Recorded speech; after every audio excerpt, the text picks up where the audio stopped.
आरोन कहाँ बोल रहा है? आस्तिक बनने को मिला है चातुर्मास।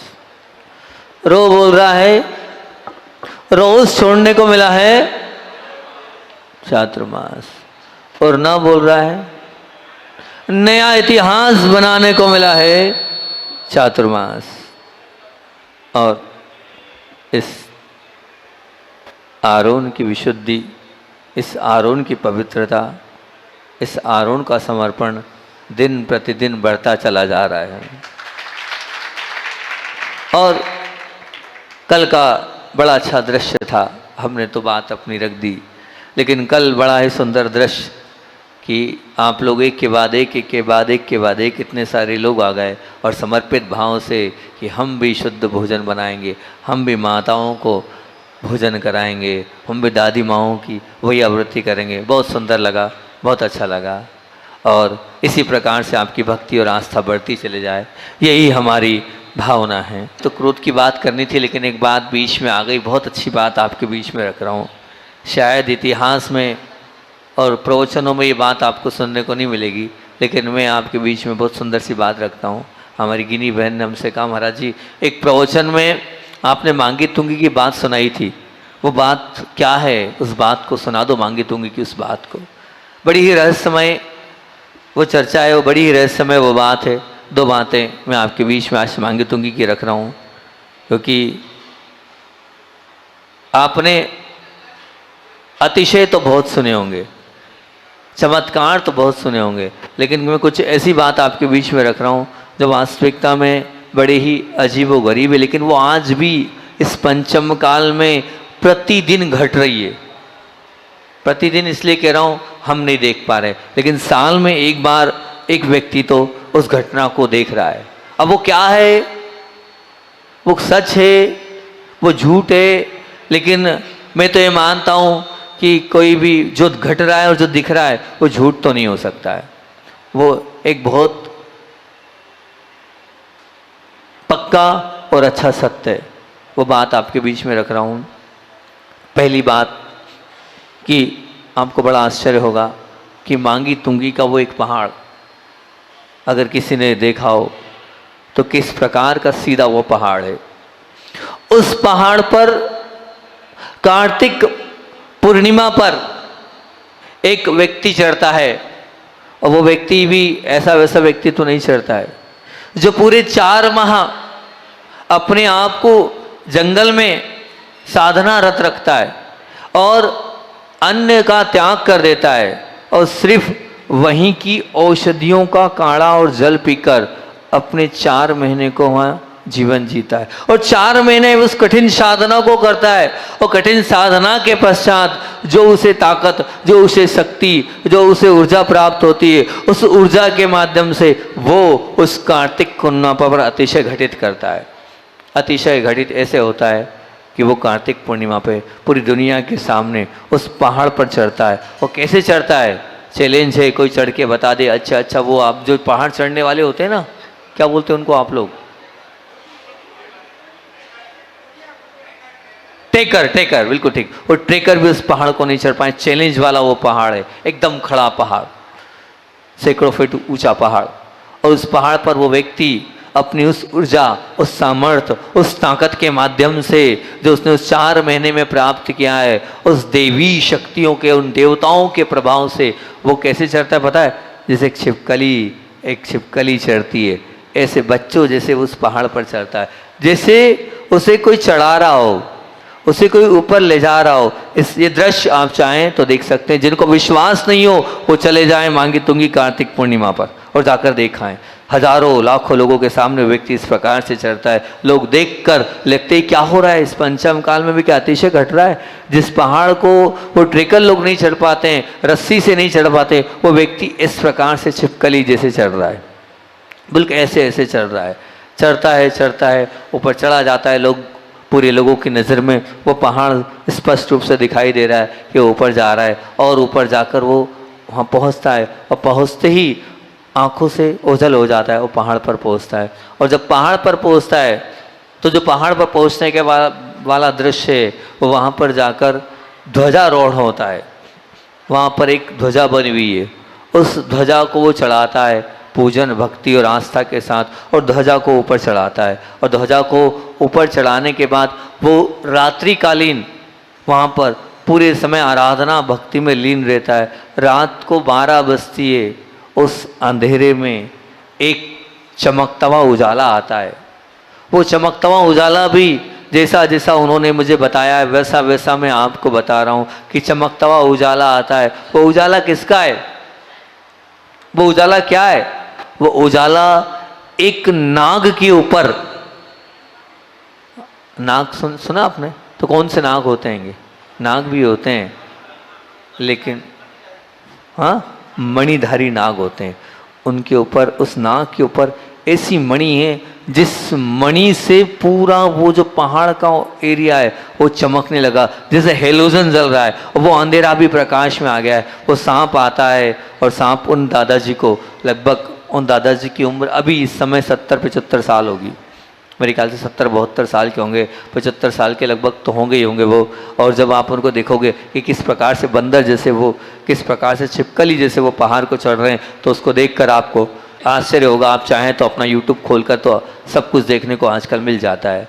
और वहाँ पहुँचते हैं, और वो जो सर्प है वो लेने आता है, और उनके साथ वहीं पीछे वो जाते हैं। और जाने के बाद वो आगे आगे सर्प चलता है, पीछे पीछे वो चलते हैं, और वहाँ देखते हैं। होगा तो सही आपको आश्चर्य, लेकिन सत्य घटना है, वो प्रतिवर्ष घट रही है। वहाँ पर एक मुनिराज विराजमान है, एक दुबले पतले कृष्ण काय के साधु परमेष्ठी विराजमान है।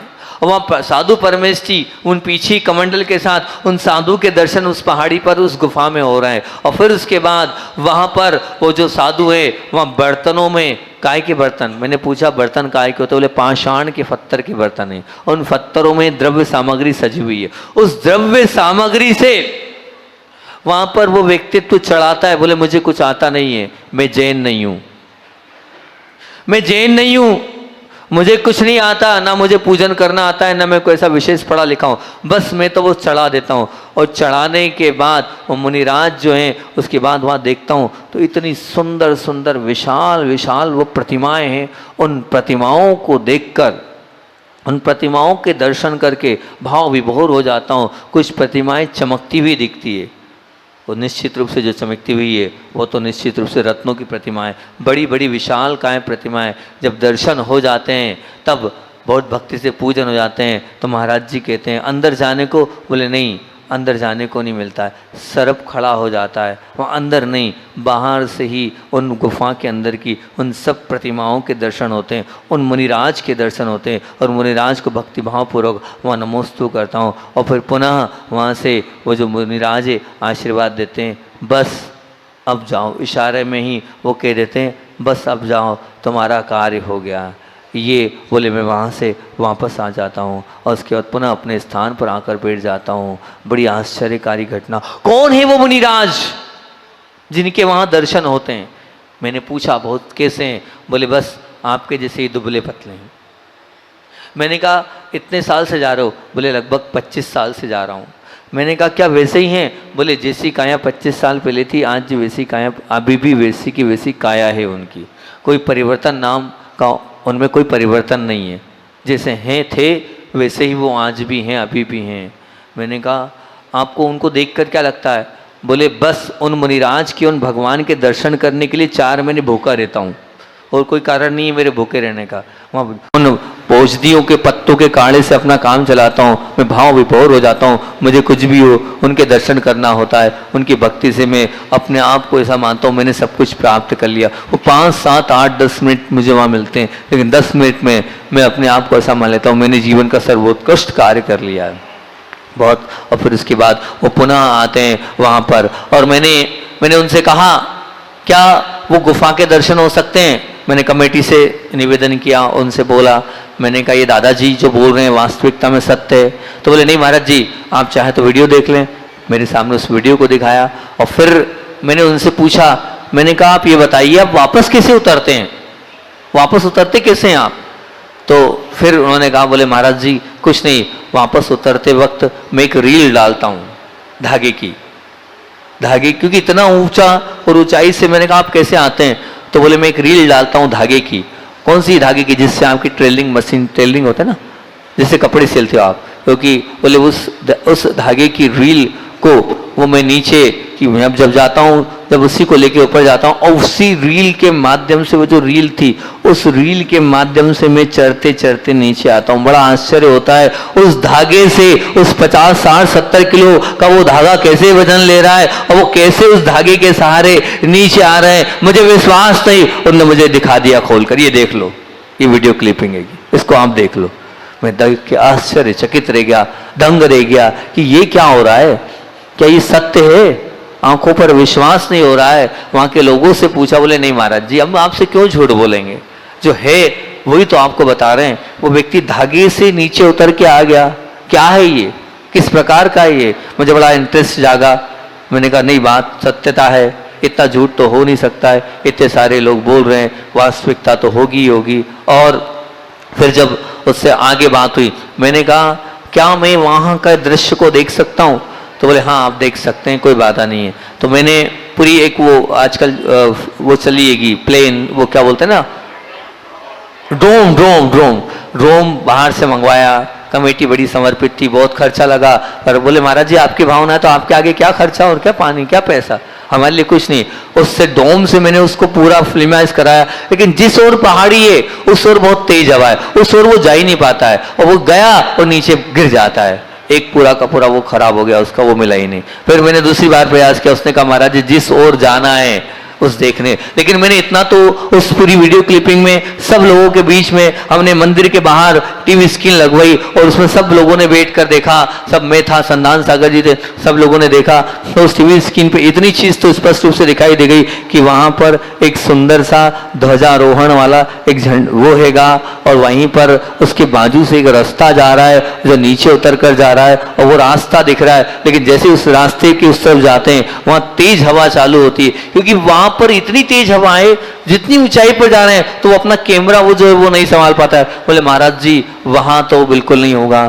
फिर मैंने उनसे निवेदन किया, क्या मैं वहां जा सकता हूं? तो उन्होंने कहा महाराज जी अब मैं तो ये नहीं कह सकता, लेकिन आप बोल रहे हो तो मैं स्वयं पता करता हूं और आपसे 3 दिन बाद आके मिलता हूं। मेरी और इच्छाएं, अंदर की भावनाएं बढ़ती चली गई कि ये यहाँ पर इतनी सुंदर सी बात है कि मुझे जाना है। उसके साथ मैंने भी साधना, उन दादाजी के साथ मैंने भी अपनी साधना प्रारंभ कर दी, और मैं भी अपनी विशुद्धि बढ़ाने लगा, और मैंने भी ध्यान प्रारंभ कर दिया, और मैं भी ध्यान में बैठ गया। मैंने कहा मैं भी देखता हूँ, जब एक असंयमी ध्यान करके और इतनी सारी चीजें प्राप्त कर सकता है, तो क्या एक संयमी होकर, मुनि होकर मैं नहीं कर सकता, या मैं नहीं जा सकता? मैंने भी अपनी पूरी ताकत के साथ जो मुझसे बनता था, जो मैंने किया, वो तो मैं आपको शेयर नहीं करूंगा, और करने योग्य भी नहीं है और बताने योग्य भी नहीं। जो भी मैंने किया उसके बाद मुझे भी पूरी तरीके से ब्लेसिंग मिल गई, परमिशन मिल गई, सब कुछ हो गया। फिर 3 दिन बाद जब वो बाबा जी आए, मैंने बाबा जी से चर्चा करी। बाबा जी ने कहा, बोले हाँ कहीं से लेके कहीं तक कोई दिक्कत नहीं है, आप जा सकते हैं, आप चल सकते हैं, लेकिन आपको मेरे साथ चलने के लिए पूर्णिमा तक रुकना होगा। मैंने कहा वो मेरे हाथ में नहीं है, वो तो मेरे गुरुदेव कहेंगे तब मुझे चातुर्मास होगा, चातुर्मास के बाद कार्तिक पूर्णिमा आएगी तब हो पाएगा, अब वो तो नहीं होगा, मैं तो पूर्णिमा के बाद आया हूँ। फिर मैंने उनसे प्रश्न किया कि क्या पिछली बार आप लोग चढ़े थे? तो उनकी आंख से आंसू आ गए। मैंने कहा क्या हो गया, एकदम कोई व्यक्ति एकदम रो देगा? बोले महाराज जी पिछली बार ऐसा हुआ था कि एक व्यक्ति इस दृश्य के लिए तैयार हुआ और उसने कहा मैं जाऊंगा, और मुझे जाने नहीं दिया। मुझे इस बार परमिशन मिली है, और बस वो चढ़ने लगा, और वो जैसे ही 25 फीट चढ़ा, 50 फीट चढ़ा, वहां से सीधे नीचे गिरा, और गिरकर वहीं ऑन स्पॉट वहीं के वहीं समाप्त हो गया। मैंने कहा कब? बोले इसके पिछले साल। फिर बोले पिछले साल मैंने प्रयास किया, लेकिन उस व्यक्ति की आत्मा कहो या उस व्यक्ति की जो भी कहो, मुझे उसने चढ़ने नहीं दिया।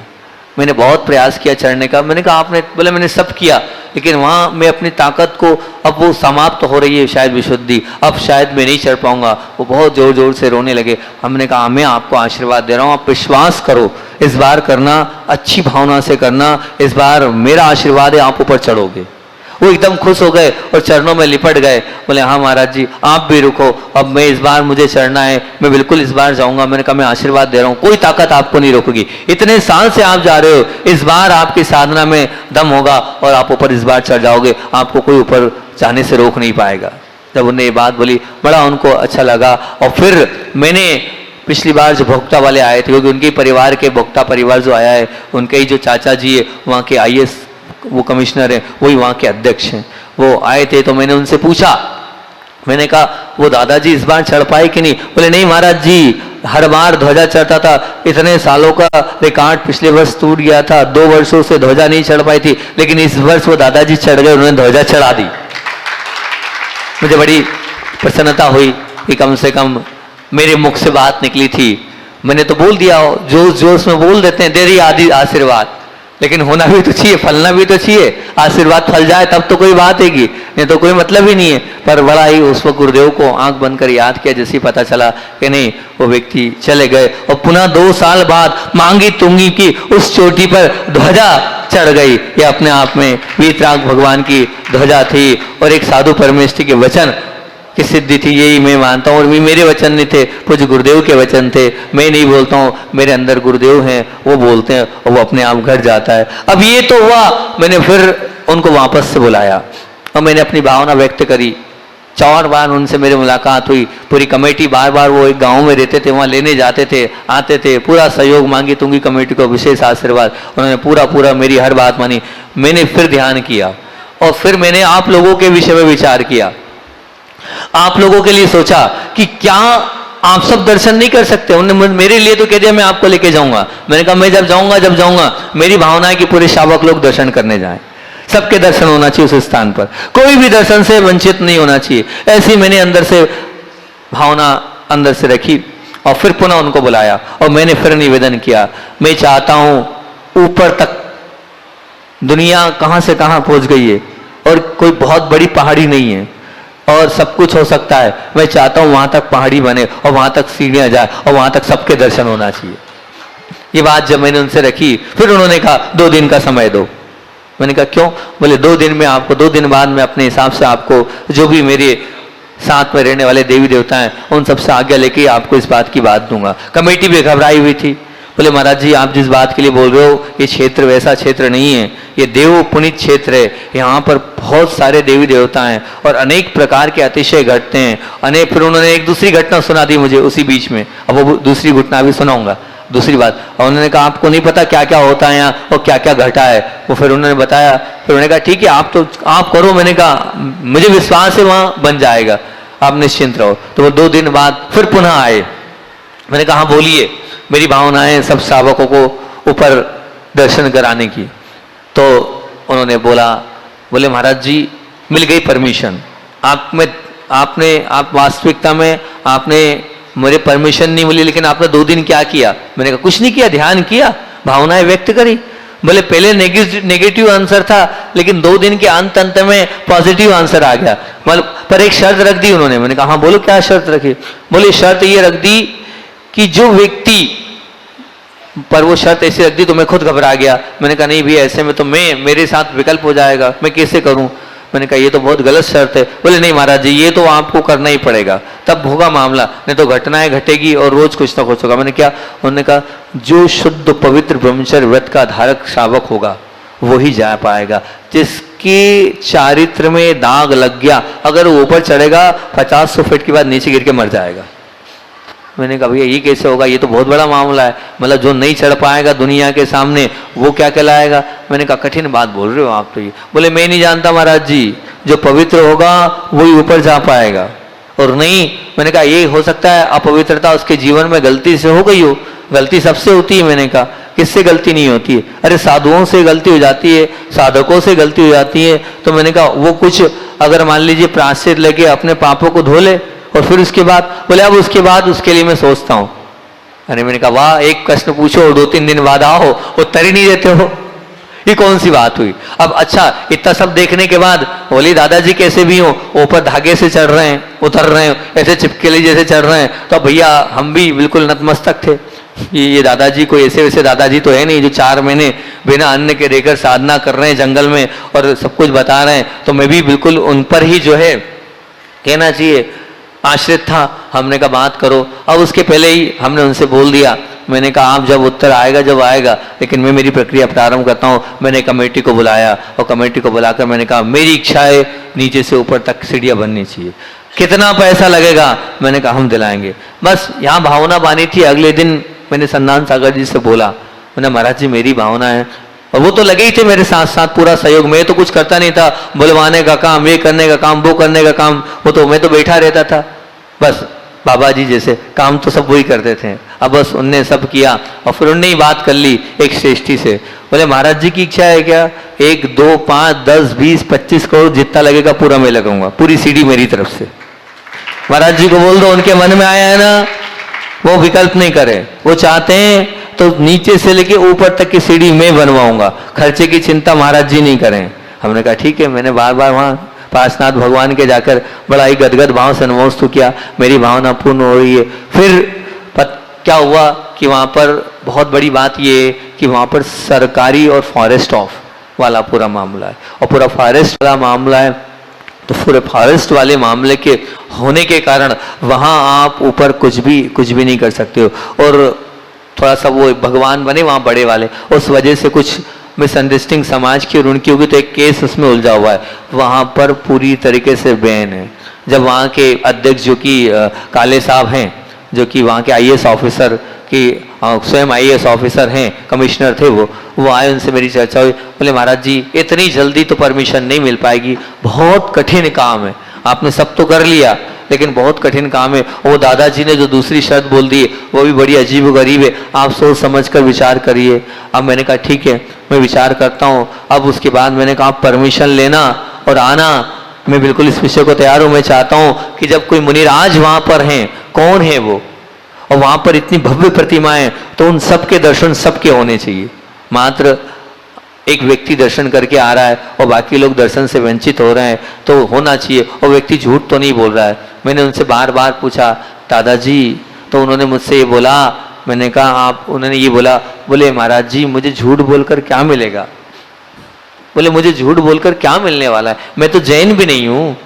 सबसे बड़ी बात मुझे ऐसा लगता है कोई जैन व्यक्ति होता तो जैन धर्म की प्रभावना के लिए वो कुछ बोल सकता है। तो अब वहां पर जो हमने उनसे पूछा तो उन्होंने ये बोला, एक शब्द उन्होंने जो बोला मुझे वो जम गया। उन्होंने क्या बोला? बोले मैं राम को मानने वाला हूँ, मैं हनुमान को मानने वाला हूँ, मैं वैष्णव संप्रदाय से संबंधित हूँ, मुझे क्या लेना देना जैन धर्म के प्रचार प्रसार करने से? और बोले मुझे क्या मिल जाएगा?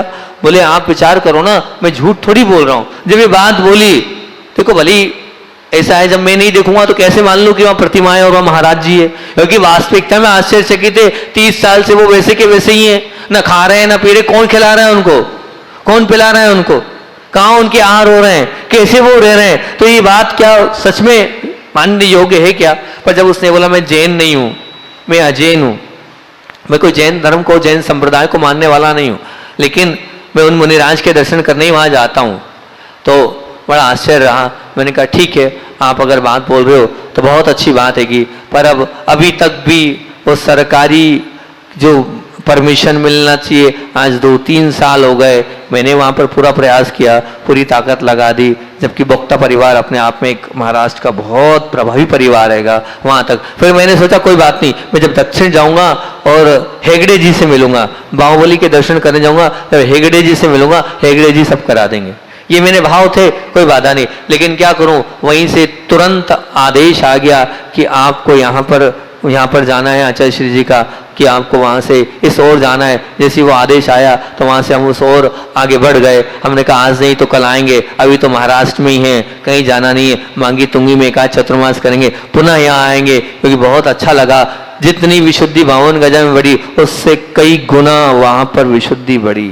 एक आहार एक उपवास लगातार चलते रहे और उसके बावजूद भी वंदना इतनी करते थे, लेकिन शरीर में ऐसा कोई कह नहीं सकता कि इतनी बड़ी वंदना करके आप आ रहे हो और थोड़ा बहुत भी वहां है। और वहाँ के पांचनाथ भगवान के पास, ये जो ध्यान मैंने तैयार किया, जो आपको अंत में ध्यान कराता हूँ, वास्तविकता में वो ध्यान पांचनाथ भगवान के चरणों में बैठ के तैयार किया था। वो सब भाव वहीं पिरोए थे मैंने, एक एक शब्द वहीं लिखे थे मैंने, और वो सब आपके सामने यार रोज शाम को मैं कराता हूँ। वहाँ बहुत सारी चीजें मुझे मिली, बहुत सारी अनुभूतियां वहां मुझे मिली, बहुत सारी चीजों से मैं वास्तविकता में वहां रहा। और ये जो मैंने किया था, अभी हाल दादाजी ने मुझसे पूछा कि वहां पर जो है वो पीठ की दर्शन क्यों मिलते हैं, तो आपको पता नहीं है वहां किसकी प्रतिमा है, वहां पर कौन है, पता है कौन है? मुनि अवस्था में वहां वो रहे थे, वो इतने सुंदर थे, उस सुंदरता के कारण दुनिया परेशान हो जाती थी। माताएं बहनें जब उनके रूप को देखती थी तो ऐसा सुनने में आता है, उनके उस स्वरूप को देखने के बाद एक बच्चे को उन्होंने गले में बाल्टी की जगह बच्चा डाल दिया कुएं में। जब ये परिस्थिति घट जाती थी तो उन्होंने अपने चेहरे को छुपाने के लिए, मुझे कोई देखे नहीं, और पीठ के वहां पर दर्शन होते हैं, वो स्थान भी बड़ा पावरफुल और बड़ा ऊर्जावान है, बड़ा ही महत्वपूर्ण वो स्थान। एक एक गुफाएं वहां की बहुत सुंदर है। जो पहली गुफाएं वो तो सचमुच में इतनी अतिशयकारी, वहां इतने सारे देवताओं का वास है। मुझसे कहा गया यहाँ मत रहना, मैंने कहा आप कहोगे तो मैं यही रहूंगा। एक रात पूरा ध्यान मैंने वहीं किया। मैंने कहा देवी देवताओं तो वो तो मेरे, बताओ हमारे भक्त हो तो हमसे कह रहे हो वहां मत रहना, घटना घटती है वहां। मैंने कहा हम वही रहेंगे पूरी रात। संदान साहिब से मैंने अपने को यहीं रहना है, तो महाराज जी तो कभी मना करते ही नहीं। हाँ महाराज जी बिल्कुल तैयार है। हम दोनों उस पहली वाली गुफा में, जिससे पूरी दुनिया कह रही थी यहाँ मत रुकना, यहाँ मत रुकना, हम उसी गुफा में रहकर रात्रि में हमने वहां पर ध्यान किया है। पूरी रात वहां पर रात्रि विश्राम करके आनंद आया, अनुभूति आई, लगा कि सचमुच में ये स्थान बहुत पावरफुल है, ये स्थान बहुत ऊर्जावान है, इस स्थान में बहुत ताकत है। सचमुच में उस स्थान में ताकत है। जब वो चर्चाएं चल रही थी तो पता है मेरे 15 दिन के प्रवचन अगर आप सुनना तो वहां के अतिशय और वहां के चमत्कारों पर है। उठाकर क्लिपिंग छांट लेना आप, वहां क्या क्या अतिशय घटे, उन सब अतिशयों को मैंने बताया है कि यहाँ आया है, किसका कैसे हुआ, किसका क्यों भी हाल। अगर मैं अतिशय को घटाऊंगा तो 8-10 दिन की सीरीज आपको सुनना पड़ेगा। इतने सारे अतिशय, इतने सारे चमत्कार उस स्थान पर है, वो सब मैंने लोगों से सुने। अब जो दूसरी बात आपके बीच में शेयर कर रहा हूं, आप विशुद्धि बनाइए कि वहां पर आप सबके दर्शन हो जाए। सरकार परमिशन दे दे, बनाने वाला बनवाने को तैयार है, आपका 1 रुपया नहीं लग रहा है, आपसे 1 रुपया नहीं मांगा जा रहा है, बना बस सिर्फ परमिशन मिलना चाहिए। तो वो इतनी ऊंची वहां तक की पहाड़ी तक चल जाएगा। और उस वक्त बीच में प्रशांत जी जब आए पूर्णिमा पर, जब उनको बुलाया सचमुच में, क्योंकि पूर्णिमा पर वहां पर मेला लगता है, आप लोगों को पता ही है, पूरी दुनिया जाती है। और वो काय के लिए जाती है? जिनकी संतान नहीं होती, 5 पूर्णिमा जाओ और आपको बच्चे हो जाएंगे। सैकड़ों हजारों लोगों के वहां बच्चे हुए। ऐसा मेला, ऐसी भीड़ की पांव रखने की जगह नहीं होती उस स्थान पर। उस पूर्णिमा पर हमने वो जो कल परसों आपको बोला था, वो प्रवचन किया था पूरी वहां की कि भगवान चमत्कारी नहीं है। चमत्कारी क्या है? आपकी भावनाएं। आप उद्दीर्णा कर लेते हैं, बार बार भावना भा लेते हैं, तो वहां के भगवान आपको 5 महीने तक यही बोलते हुए मुझको बच्चा हो जाएगा, निश्चित हो जाएगा, और बच्चा हो जाता है। और जब प्रशांत जी को मैं ले गया था तो प्रशांत जी ने भी वहां कहा महाराज जी बोलो क्या करना है। उस वक्त तो कुछ था नहीं, वो वाला मामला था नहीं। हमने कहा क्या करना है, तो कुछ तो बोलो क्या करना है महाराज, क्योंकि वो खाली हाथ तो जाते नहीं, कुछ ना कुछ तो बोले। शांति धारा भी आपने करा दी। हमने कहा नीचे से ऊपर तक की पूरी रोड खराब हो रही, सीढ़ियां बनवा दो। उन्होंने कहा पूरी जो रोड था वो अव्यवस्थित था, उनने उसी वक्त घोषणा कर दी कि वो पूरी रोड मेरी तरफ से, पूरी की पूरी घोषणा प्रशांत जी ने उस वक्त कर दी थी। और फिर वो व्यवस्थित हो गई। अब लोगों को जो चलने में वहां बीच का रास्ता जो 3 किलोमीटर का खराब था, वो पूरा व्यवस्थित उनके माध्यम से वहां पर हो गया।